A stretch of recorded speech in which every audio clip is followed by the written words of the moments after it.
What's up, Internet? You're tuning in episode 56 of Nintendo Noise, Flipscreen Games' weekly Nintendo podcast. I'm your host, Pete and Bessie, joined, as always, by my very good friends and co-hosts, Mr. Chuy Plays.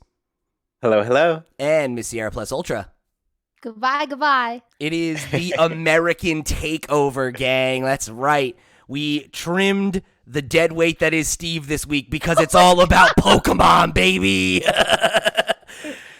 You know, I don't need Steve coming in here pretending he's going to like another Pokemon game just to break my heart again, right? I've got nothing but Pokemon Masters on this panel right now, and I'm excited because we got a brand new trailer for Pokemon Scarlet and Violet with quite a bit of information for us to jump into, plus a couple other things to talk about if we have the time. We'll see how long this Pokemon chat goes.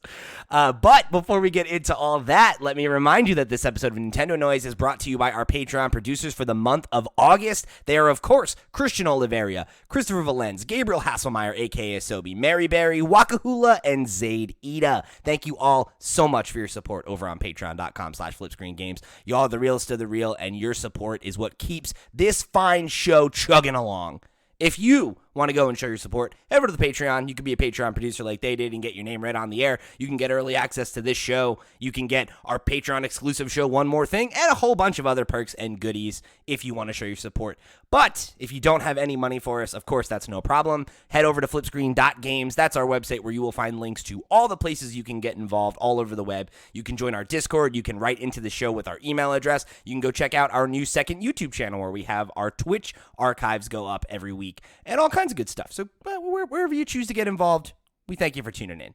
So without any further ado, let's get into this because this trailer was an interesting one. Because I feel like with Pokemon, you never really know what you're going to get. Like, is this one of those really basic trailers where we're going to get like a handful of new Pokemon and they're going to confirm that it's a Pokemon game?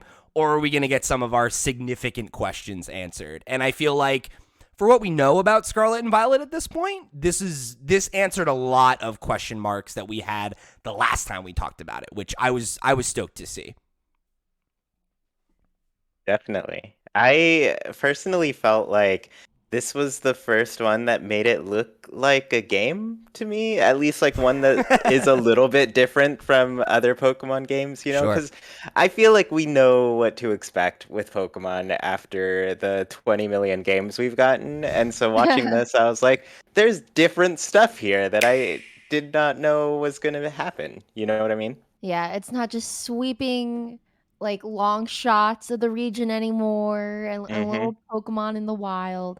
We're getting a little more substance and whatnot to the gameplay. Yeah, and like and answering some questions about kind of some of the stuff that they've promised us, right? Like the big focus of this was really like going into the three different storylines that you can interact with, right? And the whole thing is kind of framed as part of this like treasure hunt, right? The three different like stories are all part of you being at this new school in the Palladium region, and you're doing this like special independent study thing. That's the treasure hunt, and you'll find treasure on each of these three different storylines. And I think predictably one of them is the gym challenge, right? Which I think, you know, we had kind of called that a couple weeks back.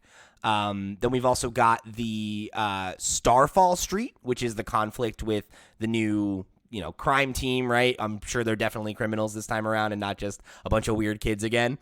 Yeah, Team Star. They've got like these little like hideouts that you can go do raids in. And then of course there is the and this was the one that had like the weirdest name, right? What was it? The Path of Legends, which is where you're teamed up with Arvin, who's that upperclassman character that we were introduced to, who's like also a chef, and you're out looking for the legendary Herba Mystica. And that one looks like it's pretty, at least, you know, it's giving me the impression that it's somewhat similar to like what we did in Arceus, where there's like boss Pokemon that we're going to be taking on and all that kind of stuff. So it's weed. That's the mystic herb. It's weed. Definitely weed. Also, okay. Did you?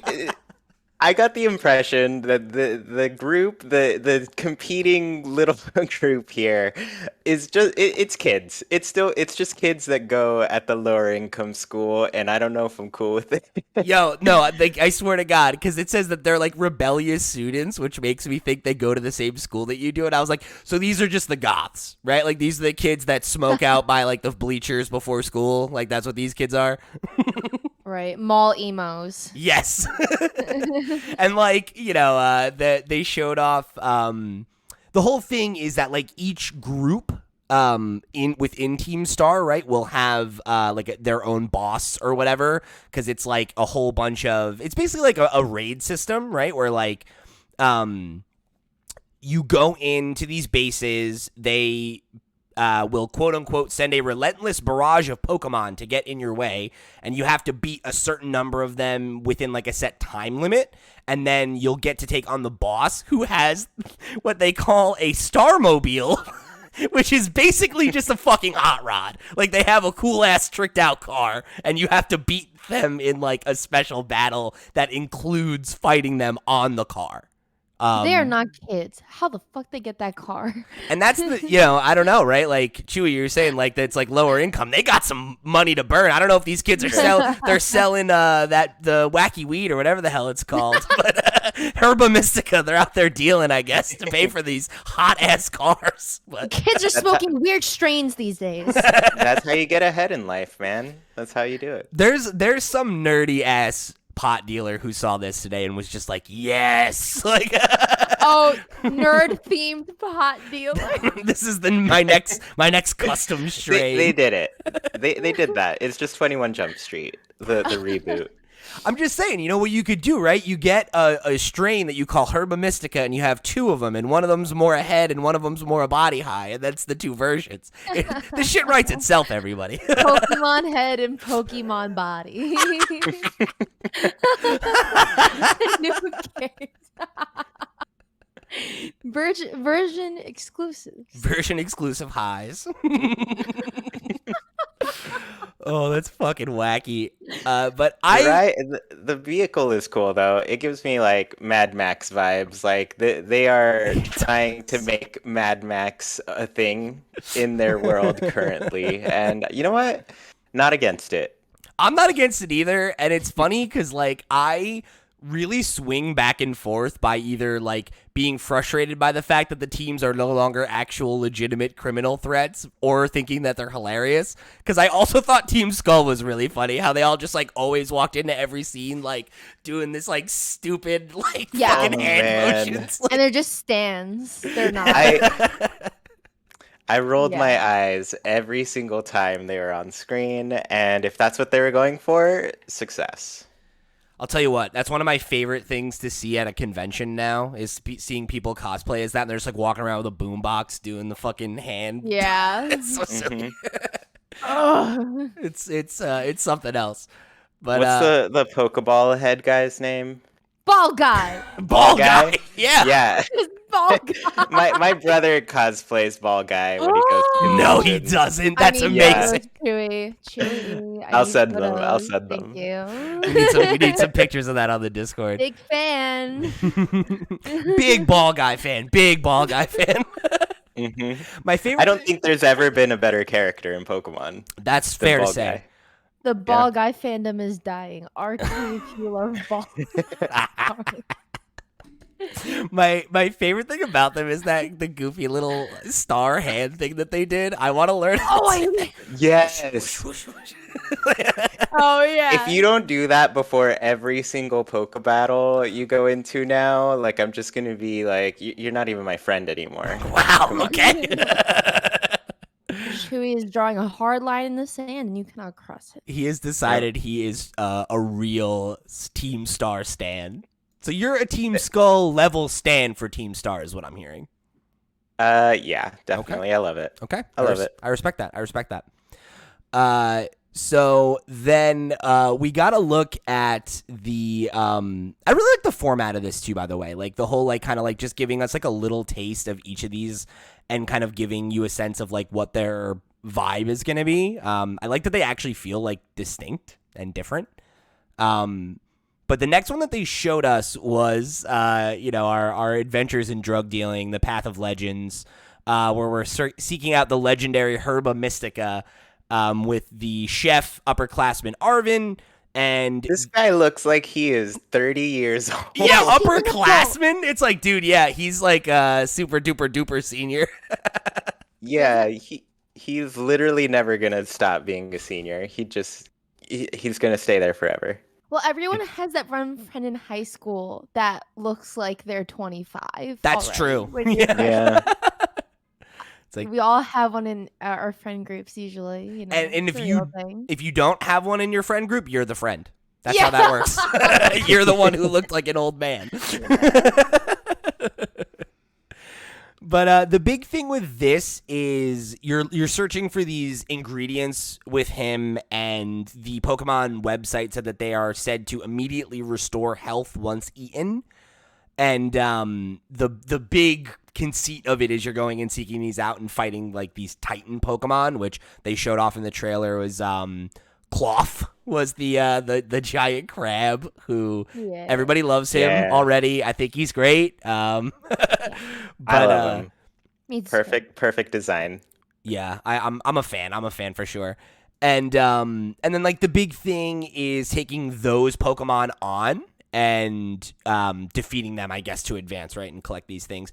This is what's interesting to me. I kind of want to see more of it. I'm wondering if it's going to be akin at all to what we saw in Arceus, where like they're more like boss fights, or like is there something you're doing as the player character, any of that kind of stuff, the Monster Hunter-y kind of stuff that they introduced, or is it just like a boss fight in the sense that like these are big, strong Pokemon, right? And they're like over leveled. Maybe they have special abilities. Maybe they have better stats. Whatever, right? They got to do something. To make them more imposing. I wonder if it'll get as intense as Arceus, because if you do like the whole catch all the Pokemon and finally do that meet-up battle with Arceus, that thing is a pain. That's the game turns into a Souls-like at that point. You're just dying over and over.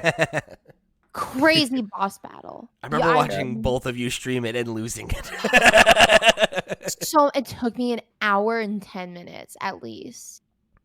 That's rough. It took me a while too.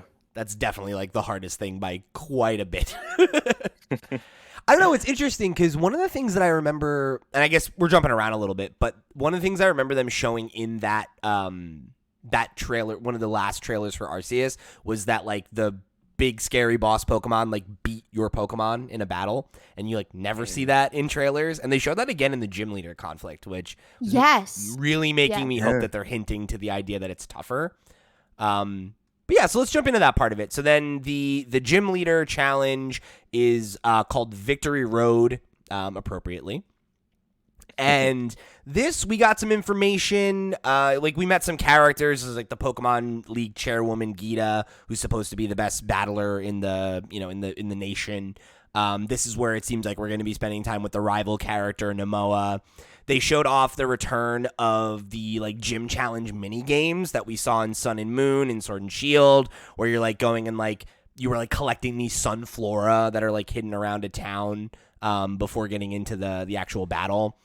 I know you weren't a fan of those, Sierra. I also was not crazy about them. I feel like for every one good one, there was like 2 or 3 that felt kind of uninspired or that were just like outright boring, Right. Like the ones, like for example, Nessa's gym challenge. That was like reminiscent of old Pokemon games where like it's a puzzle. You have to press the buttons to like open up new pathways. That made sense to me.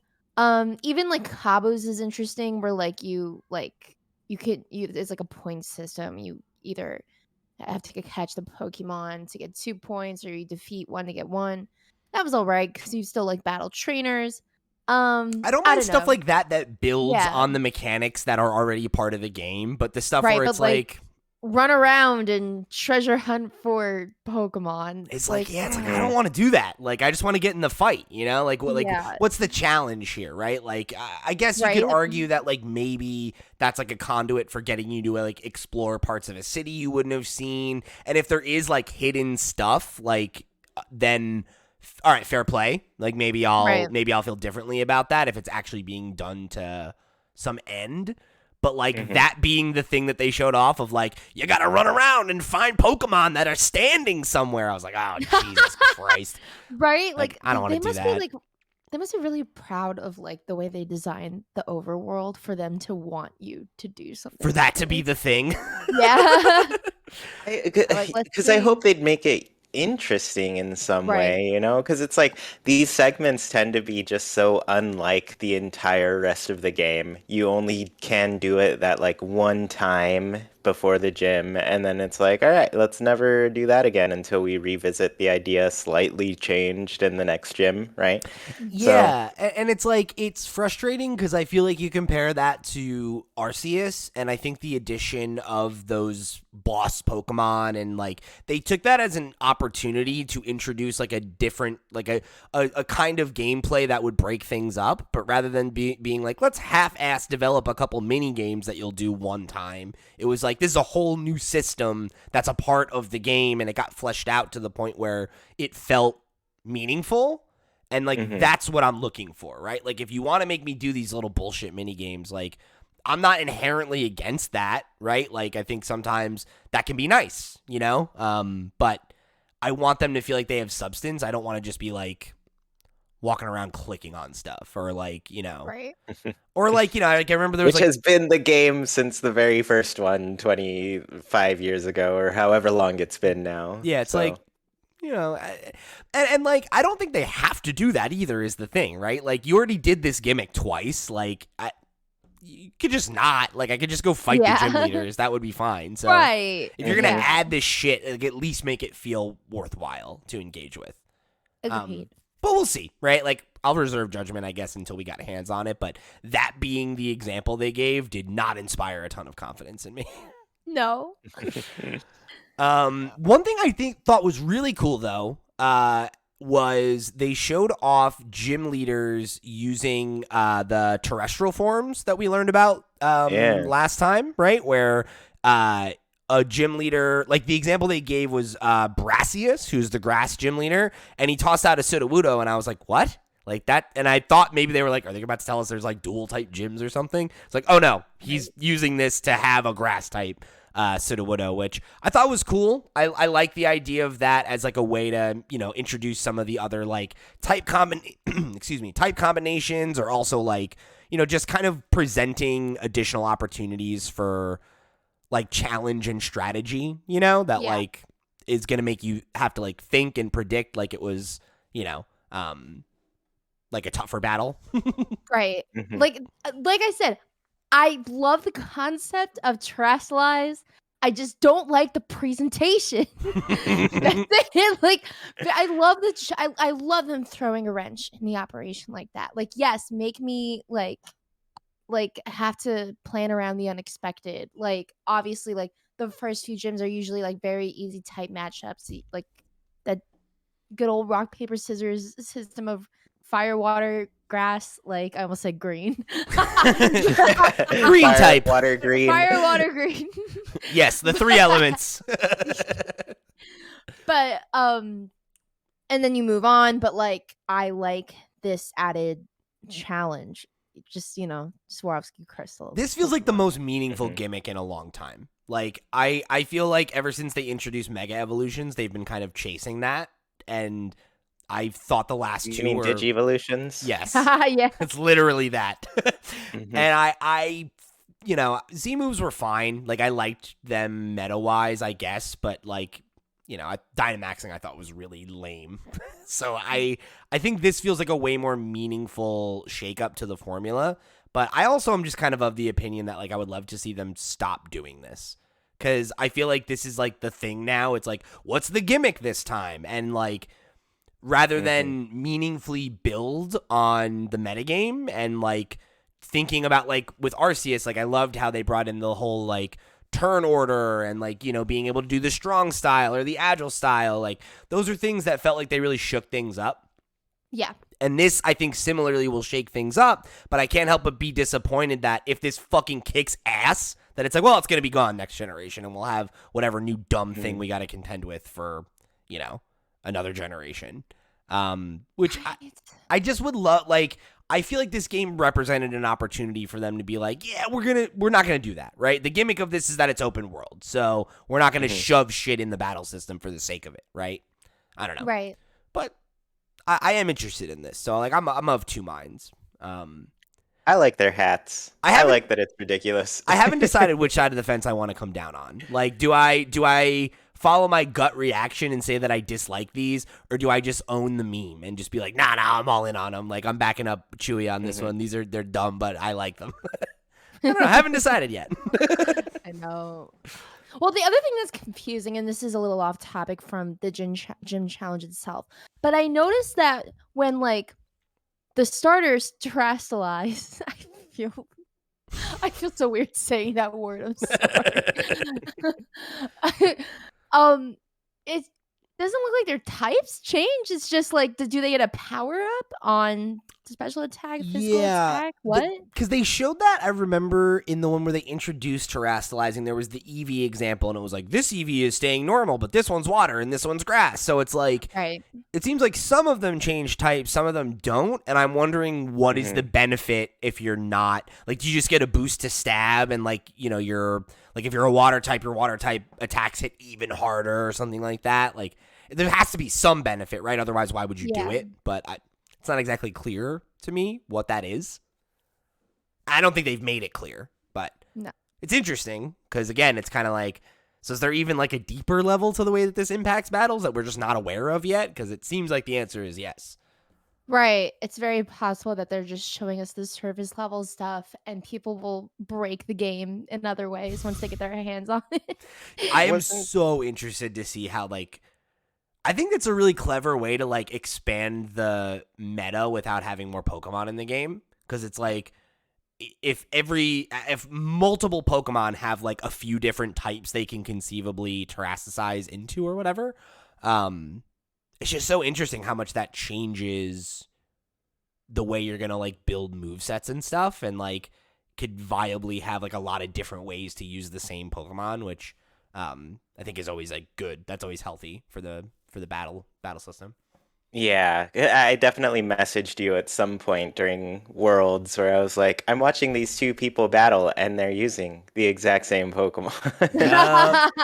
Yeah, and you see that quite a bit, especially in like the lower tiers of high level play, right? Like the folks who are like not in the top 10 but are in like the top 20 are like probably all using the same couple Pokemon, whereas like the one or two people that actually win are usually the people that are able to like do the 4D chess of like, these are the 10 Pokemon everyone's using, and here are like 2 Pokemon that are legal that counter those, right? And like that's I think what really represents like the masters versus the you're good, right? You're a top 20 player, but you're not a winner. You're not a world champion.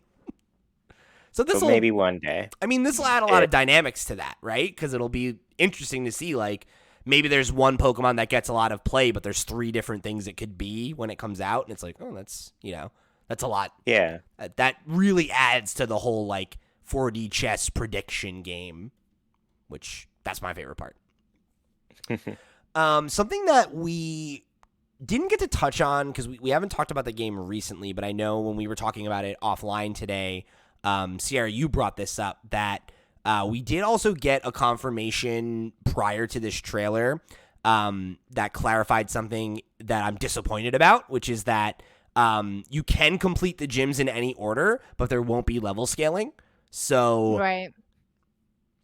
It's still that linear path. Right. It's like, because how are you going to be ready for the toughest gym leader within the first 4 hours of the game? That's physically impossible. Yeah, there's some that you're going to go and just get your teeth kicked in if you accidentally end up there, you know, early or something like that, which isn't inherently bad. You know, like I don't mind that in an RPG usually, but I think it's frustrating because there's literally an in-universe explanation for level scaling, right? Like within Pokemon.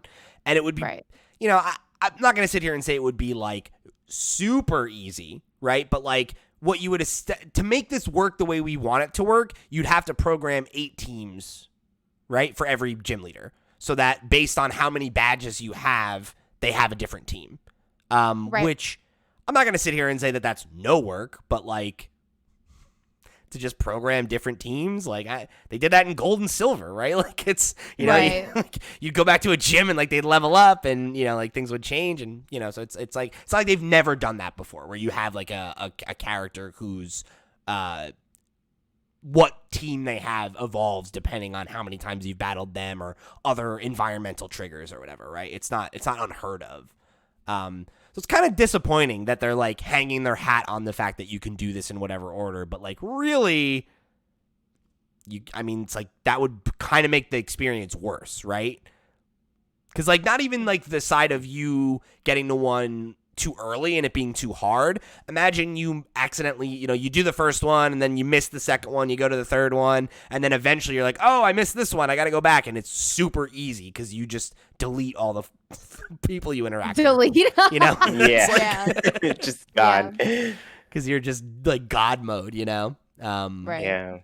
And it'd be, I don't know, I feel like there's also a lot of room to make it pretty interesting if they did level scaling too. Like imagine you just get caught up on the other aspects of the game and then at the end you're like, oh, now I have this really strong team of Pokemon.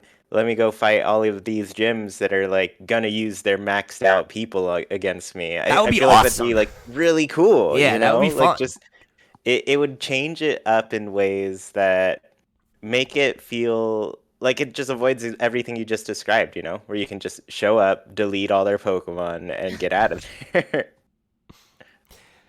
Yeah, but I guess we'll see what it's like in practice. But we did get some more information around battling that was pretty cool. We did get the confirmation that you can move around during battles like we saw in Arceus.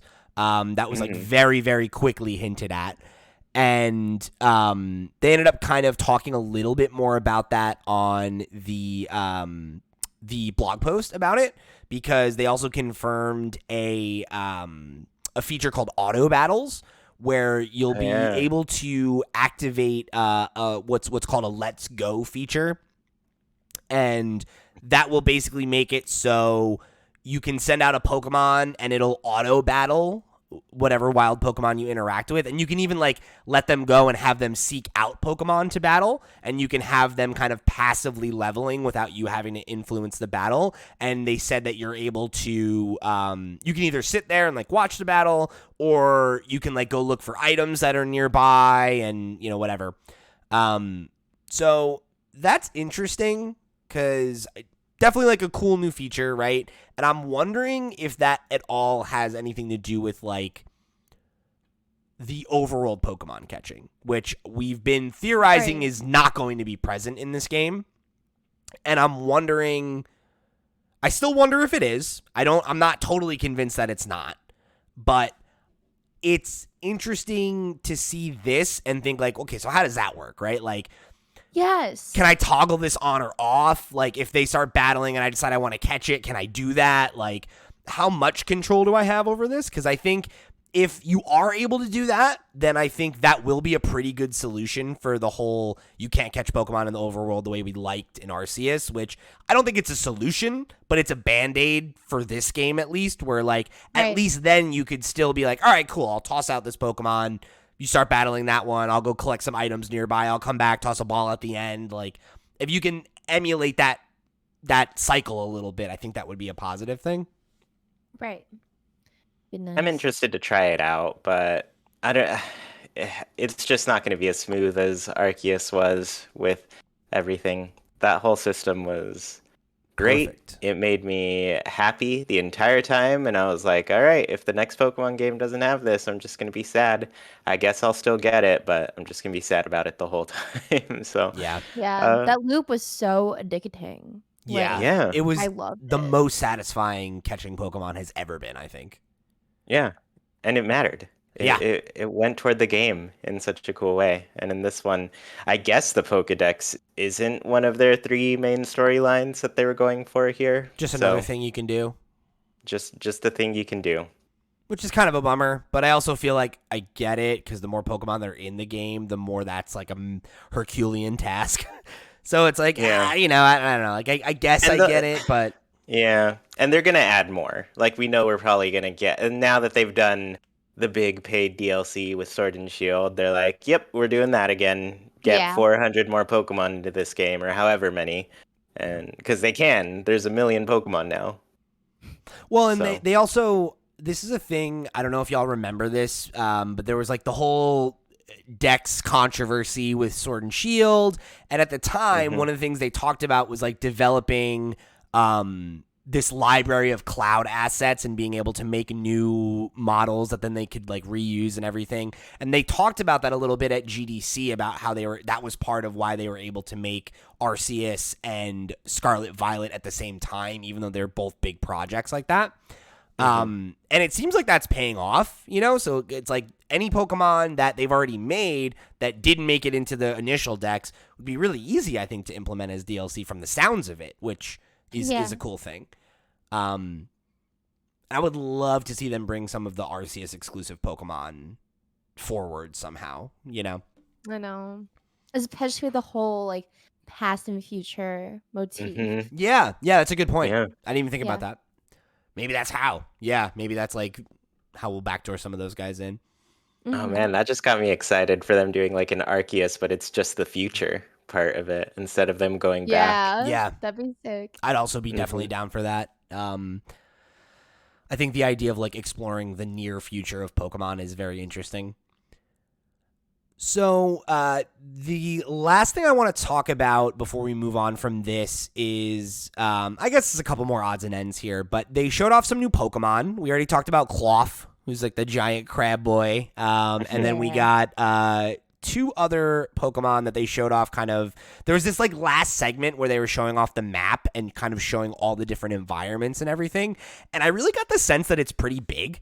It really does seem like there's a good amount of biodiversity and that like the map itself is just pretty large, like with all the different little screenshots they were showing of like different areas on the map and then comparing that to the actual thing. I got the sense of a pretty large world, which I think is pretty cool. And then we got to look at Armorogue and Ceruledge, I'm going to say, is that the second one? And these are the two guys who look like Mega Man characters. Yeah. 100% Mega Man characters. I saw it immediately when I watched it first thing when I woke up this morning, and I was just like, are those people or are they Pokemon? Yeah. I don't know. They very much reminded me of the cursed fourth season of Digimon where like the people like turn into Digimon, and I was like, don't do this to me, Pokemon, don't do this to me. But also I feel like I've been playing too much Xenoblade, so I was like, is this like Xenoblade 3 where they're transforming into those big combined monster things? We And just then I was spoke like, into existence the next battle mechanic for the next generation. No, Sierra, no. That's my worst nightmare come true. They're like, look, we need to accelerate the humanoid Pokemon to horny fan art pipeline. So now we're just going to make all of the characters fuse with Pokemon. Yes. Bio-emerge evolution. the fan art pipeline is Pokemon especially is just so fast. The trailer comes out and literally like within 10 minutes there's some fan art for everything. It's wild. They either work from home and they got a real flexible job, no one's keeping tabs on them, or they got the free time, or they're students, or they're just artists like full time, and they're just like, here's my chance, give me some clout, buy my art, baby. Yeah, regardless, I envy them all. Yeah, what was you tweeted earlier, right? You were like, Pokemon fan artists are like the hardest working people in show business or something. No one works faster than Pokemon artists. No one. Like, okay, sorry, I'm dropping in the chat. This is just. Can you send it to me on Twitter, in our Twitter chat, so I can pull it up? This level of detail. How do you do this in 8 hours? 8 hours. I guess if you're like a career artist, you can. Shit, not even though, because they posted this at 9:30. So like this was like within minutes. God. Like, this is nuts. Yeah, here it is for you. The trailer went up in... How? Okay. How? You have to have...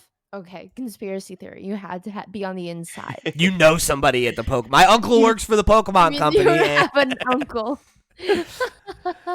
yeah, and it's so funny because the art that you just Oh, showed, this is like exactly the Mega Man series I was thinking of. It's the Mega Man Battle Network stuff, like the NT Warrior Right. shit. Like, yeah, they look so much like those. It's Yeah. nuts.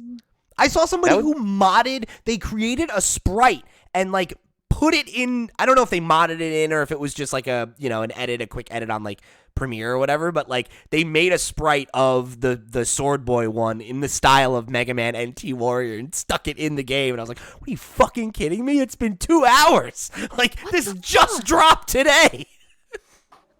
amazing. Jesus I can't do anything that fast. What are you kidding me? It's nuts." It took me that long to do a podcast about this. Like, Right, right. oh boy. So wait, do you guys have a favorite out of the two? I like Ledge better, but Armor Rouge is my version's exclusive. Oh, they're version Yeah. exclusive? I didn't realize. That makes sense. Yeah. The purple one goes to the purple game, and the red one goes to the red game. That That's makes how sense. I like yeah. purple better. Armor Rogue is fire psychic, apparently. Yeah. And Ceruledge is is fire ghost. Don't know if that influences anything for anybody. I like the ghost one. Yeah. I like Yeah, Ceruledge. me too. Also, they have special attacks. Armor Rouge has one where it fires an arm cannon or like it fires its armor off. He's Mega Buster. And yeah, and it lowers his special attack and defense. That's it. Ceruledge's special attack, it recovers 50% of the HP, 50% of the damage it does in HP. Ooh, I Ceruledge love clearly is the better one. What the hell? I love that too. Yeah, that's a good move. Yeah. I like that a lot. Yeah, so what is it? Why does that happen? That's really weird. One is why is the one better than the other in many aspects? Yeah, it's basically close combat. Like it's yeah. but fire type. Which I mean, I guess that's interesting because there's not a ton of really good physical fire moves, so I guess that's interesting. Like that, like against like a steel type, that could be like fucking devastating. But yeah, I don't love moves like that though. I don't love moves that Yeah. like leave you more vulnerable. I'd much rather like chip away at you and heal myself. You know, Yes, yeah, I agree. Not But- my strat. pretty interesting. Yeah, I think I'm torn because I always go for the blue version, but I want the dinosaur, right? So I'm like, do I get the red now? I don't know what to do. I'm torn. Where are you two coming down between which version you want? Do you have an idea? I am locked in to Scarlet because Sharabai, we always argue over like which versions to get and which starters, and I think he was like, I'm getting Violet, and like because I liked both legendaries, I was like, oh yeah, I don't care. Now I care. Now I care. got screwed. I'm screwed. Yeah, but it's okay. I'll win. I just like. I hope they're easy to breed because I want the ghost Mega Man. Yeah, I don't know what to make of that because it's Yeah. like a lot of legendaries you can't breed, but like they showed the little baby riding lizard who looks like he evolves. So it's still like don't know what that guy's deal is. they showed a character having one in their party. Yeah, I don't know. It's weird. I know. Don't know what to make of that. I hope you can get them both because I'm already like I will play through the entire game, trade all of my version exclusive Pokemon for their version exclusive Pokemon, send them all to home, and then just restart and play it again to get all the version exclusives again. Yeah. That's what I plan to do with Sword and Shield initially. Like I bought the 2-pack and I was like I gave Sarah one of them because she had never like done Pokemon and I was like, oh, like you just got into Fire Emblem, like maybe I can, this will be the thing. And she bounced off of it and I was like, all right, well I'll play it then. And then I was like, I don't really want to play Sword and Shield again though, Like, no thanks. Yeah. So I don't know. I'm literally right now, I tested this out yesterday because this is something that people should know. But if you add money to your Switch eShop, it'll still show up on your 3DS and Wii U. And I Oh wow. specifically tested it out because I was like, do I get Ultra Moon and try to complete the Pokedex for Sun and Moon as much as possible on my own? Because I got Sun, and then I was like doing all of the comparisons between like what Pokemon's in each, and I was like, oh, they're basically like same roster with some more extra version exclusives. And I was like, if I get Moon or Ultra Moon rather, that'll be go more toward my goal of catching them all. But Right. yeah, Because so you're trying to I'm make a sitting here. living Dex in Pokemon Home. Yeah, I am. So I'm sitting here thinking like, oh, maybe this is the first one that I just get both of the versions. I've never done that with Mm. any of the Pokemon games, except for, eventually I did have every version of red, blue, yellow, and then Wow. now silver, gold, and crystal. I have all of those. Back But until I think it was up until Gen 4, I used to always do that. Like okay. cuz like when I was a kid, I would always have one version that was like this is like it would be the one that I would beat for the first time and then would be like this is my main file, right? And then like Mm-hmm. I would just get the other version or like the third version or whatever, and that would be the one for like if I wanted to do a replay, if I wanted to, grind out new version whatever, right? And like I had like in Gen 2 it was silver was like where I had my living Dex and where I actually completed the Pokedex, and anytime I beat crystal or gold, I would trade all the Pokemon I had caught in that run over to the main game and then delete the file and start over. Mm. But I haven't felt Mm. motivated to do that since Gen 4, Like I've Yeah. every gen since then I've only beaten it once, and then all my time after that has just gone to the post game. Right. I've never felt motivated to do that up until literally with Arceus. I didn't care. And then that game came out and I was like, man, I am so into catching Pokemon now. This is amazing. So, Yeah. The only other time yeah.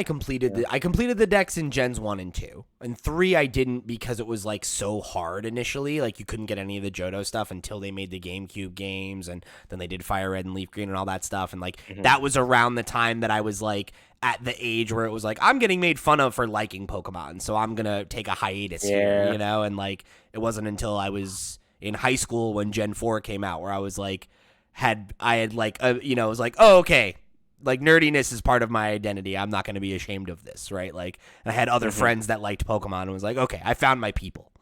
Um, I get that. but yeah, I will say though, I am getting Scarlet. okay. That's the one I initially wanted, and then maybe later I'll decide if I want Violet. But Are we all gonna get Scarlet now? Because I'm like, I kind of want to get Scarlet. I like the professor better. I like Yeah. the dinosaur. Like, but it's not the blue one. I want the blue I one. usually go for the I red know. one. I Yeah. usually go, yeah, I'm like red or like the warm color. Hmm. Sun. I gotta think about it.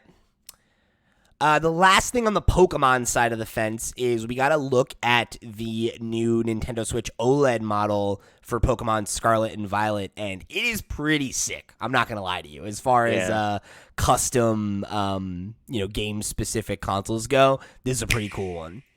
I'm sporting my Splatoon shirt right now, but I will say I didn't really like the Splatoon 3 OLED model. It's not as cool. The color scheme isn't my favorite, I think overall, but I don't know. I like the red and purple. I think it's a cool color combination with those, and I think that the back of the Switch looked especially surprising to The me back plate with is that one. really cool, and I like Yeah. the dock design as well, like the little Pokeball on the back and everything. Like it's pretty neat. Hmm. I feel like the thing that I'm not as crazy about is like it's like I know it's a thing that Nintendo is just committed to. I don't love the mismatched colors. Like I feel like there's certain colors where it looks cool and there's some where it just looks like weird, and this falls on the Hmm. weird side of the fence for me, whereas I would love to have two that are scarlet or two that are violet and have the option to choose between them. But like those together on a Switch, I'm like it just doesn't look great, Like I don't love the lack of uniformity. Whereas on the dock, I think it looks cool. you know? Right. But Yeah. I don't know. Not one for me. I don't need a new Switch. Same. Not a fan. No, it doesn't do it for you? Nah, I don't like it. I don't like it. Just me. I get it. Yeah, It's a little loud. none of them are ever gonna be up to the level of the Animal Crossing one. It was just so perfect. It really Simply was. put, Yeah. no. So if they came out with the Animal Crossing one as an OLED, they'll probably get money out of me. I'm not gonna lie. Yeah. More than they already have. I might have to buy a third and fourth Switch. I have 2 Animal Crossing ones already. Oh my god. You have 2? Yeah. That's the right face. That's the right reaction to that. I just wish I wish I could. I can't. I shouldn't have. When my dad bought me one, I should have been like, thanks, and pretended like No, you should have kept I it. wasn't getting the OLED, but I didn't want to be a bad guy. Yeah. Been like, I thank don't you wanna very do much. that. I love you. Yeah. Yeah. Just keep them both. Yeah, I'm 100% that bitch where I definitely would have been like, oh, thank you so much. I just bought one, but I'm definitely going to keep this. Now I can trade with myself in Pokemon. Oh my god, right. That's the ultimate flex. Yeah. I did that as a kid. I asked for there was a year where I didn't really want anything else for Christmas, and I just like asked my aunt and uncle, who were like my godparents. I was like, can you just give me a second Game Boy? Like, I really want to be able to trade Pokemon on my own time, you know? It's like, I'm tired of having to be with a friend every time I want to transfer all my Pokemon over. This is a lot of, it's a lot of, it's a big time commitment. Before I got my 3DS modded to have a capture card, I was borrowing my co-host from Haken, Sergio's 3DS, because he had his all decked out, and I was like, cool. I just want to be able to record some New Leaf stuff, stream it a little bit. And he was like, oh yeah, sure, you can use it for a while. And when I had there were so many conveniences of like, oh, I can just like transfer these Pokemon real quick. I can do these other things. I don't know. There's a lot of conveniences to having a second console that I unfortunately don't have anymore, because once I got mine modded, I was like, here you go, Sergio. I don't need your really awesome Pikachu 3DS XL. That is amazing. I loved it. I mean, you're It was a talking great about two console. consoles. Like, I am a piece of human garbage, and I really want to get an Xbox Series S and maybe a second PlayStation 5 so that I don't have to move them ever again. Because I hate that, so Isn't that goddamn great about much. the Switch, that you don't have to move anything? Yes, I just have a dock on every floor. It's incredible. Like, it's so annoying whenever I'm like, okay, like, what are we streaming this week? And it's an Xbox game, and I'm like, fucking great. Like, let me go unplug it from my television, pull all the wires out of my wire solution, and then have to bring it downstairs, plug it in, do the stuff, bring it back upstairs, rehook it up, and then reconnect it to the Samsung TV, because it's like, you plug this back in, what is this device? It's like, God. Oh my god, it forgets? Yeah, and it's like, it takes like 2 seconds, but it's like, it's one of those things where when you're doing it like once a week, it's like, fucking A, like, this is just so annoying. Like, why am I doing this at all? Yeah, you know? It's smart like, TV my ass. right? Like, you're a pain in my dumbass TV. Like, it removes the icon from your quick bar. You have to like re-put it and everything. I'm just like, why can't I unplug this and just plug it back in? And you're like, oh, right, the same Xbox you had plugged in for 8 months. Got it. Ridiculous. So now I'm like, maybe I just spend money that I shouldn't spend to get dual consoles so I don't have to deal with this crap anymore. At least for the Xbox. The Series S, that's pretty affordable. That's affordable. You can find it like for $250 pretty often now too. Yeah. So that one's a tempting purchase. It was on sale for like $200 a couple weeks ago, and I did not have the money, and I was like, fuck. Like, that's such a good deal. $200? Yeah. Get out of here. That's a steal. That's less than a Switch Lite, right? Yeah. I think so. They're $250, I think. All right, so before we close it out here, we got one more thing I want to touch on, and that is that Splatoon 3 is now just 2 glorious days away. If you're listening to this the day it drops, it's a day away. So it's Splatoon 3 Eve, everybody. Happy Splatoon 3 Eve to all who celebrate. Um, Me. So, as you know, is time now that the game is imminent. We got our early review scores, and they're pretty positive. I think they're settling in a good spot. On Metacritic and OpenCritic, we're looking at an average of 84, which is pretty good. That is a whole point above Splatoon 2. 3 points above the original Splatoon. So, a nice steady rise in terms of the reaction to Splatoon, which is what you want to see, right? Not always the case with the sequels. Sometimes they don't have quite the same impact as the original, right? And they get dinged for some of that junk. So good to see that. I was a little surprised to see some of the reviews be as low as they were. Like GameSpot only gave it a 7, which I was a little surprised by. Yeah. But a lot of them seem to be more in that 8.5 range, couple of outliers in like 9s, couple outliers in like 7s, 3 out of 5s, that kind of thing. But the general consensus seems to be that it's the good stuff and that it's an improvement on what's come before. So, Chuy, as our Splatoon expert on the panel today, how are you feeling about this? We're 2 days out, right? Like, you ready to squid some kids? Shoot some ink? Yeah. I'm getting steadily more excited. I keep thinking like, oh, it's technically tomorrow for me because it'll be 9 p.m. midnight when my copy goes live that I downloaded. 9 p.m. for me because West Coast, best coast. We'll always say that. This is the one thing you guys have on us. Yeah. Hawaii wins though. They're like another 3 hours, so it's like 6 p.m. for them. You're like, I just got off work. The game's already dropping. This kicks ass. Yeah, so pretty dope. But yeah, no, I'm excited about it. I think the review scores are about what I expected, honestly. I'm glad that it's a little bit higher because I will say, like, when Splatoon 2 launched, it was way more bare bones than this is going to be as far as like what's available. So I don't remember. Okay, I remember the struggle now. So Splatoon 2, when that launched, the timing for like Salmon Run and those modes and stuff, like it wasn't always on. And so that was like a pain for people who wanted to go on play Salmon Run and then find out, oh, it's not even on for like another 6 hours or tomorrow or something. Like the gaps of it not being available were very long for no reason. They fixed that in later updates and stuff, but Splatoon 3, that's already going to be available like right away. I think you do have to level up a bit before you can play those, but I mean that's pretty quick. But yeah, there's a lot of stuff that's just going to be better overall, especially for like new people to Splatoon. Like you'll be able to experience a lot more of the game than was there with Splatoon 2.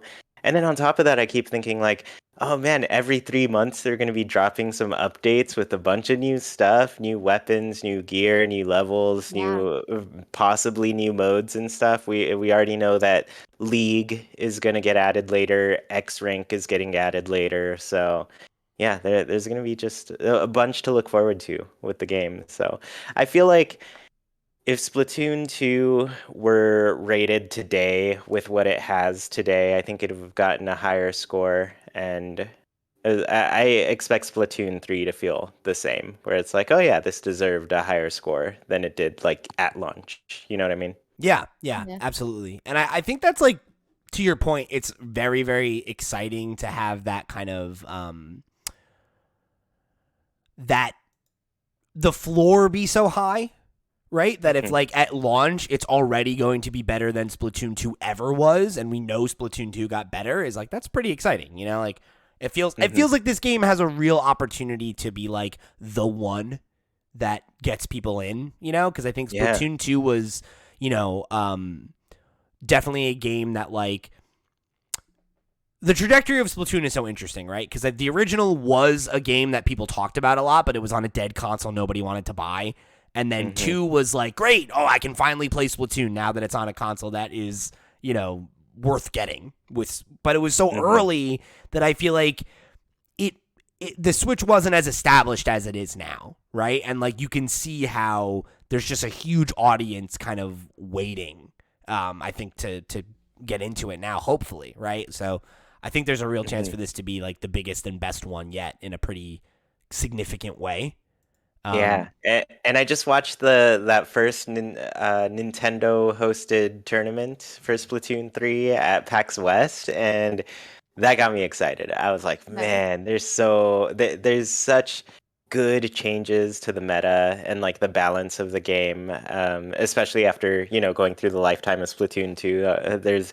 I know all the complaints that people have had about where that game ended up as far as competitive goes, and to see it like it, totally addressed basically in this new one. There's definitely going to be stuff that's stronger, but a lot of it is so just like the specials have changed to be more team based, more coordinating is involved to actually clench the win and everything. So I don't know. There's some great changes as far as like competitive play and casual play. So I think it'll be a good one that hits both audiences really well.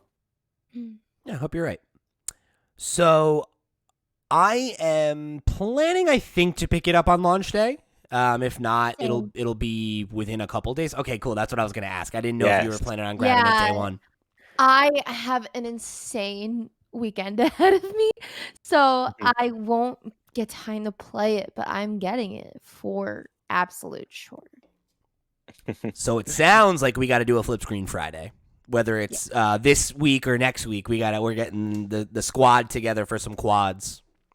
I'll tell you right now, the weirdest thing about this launch is that there's a LAN going on for Splatoon 2 this weekend.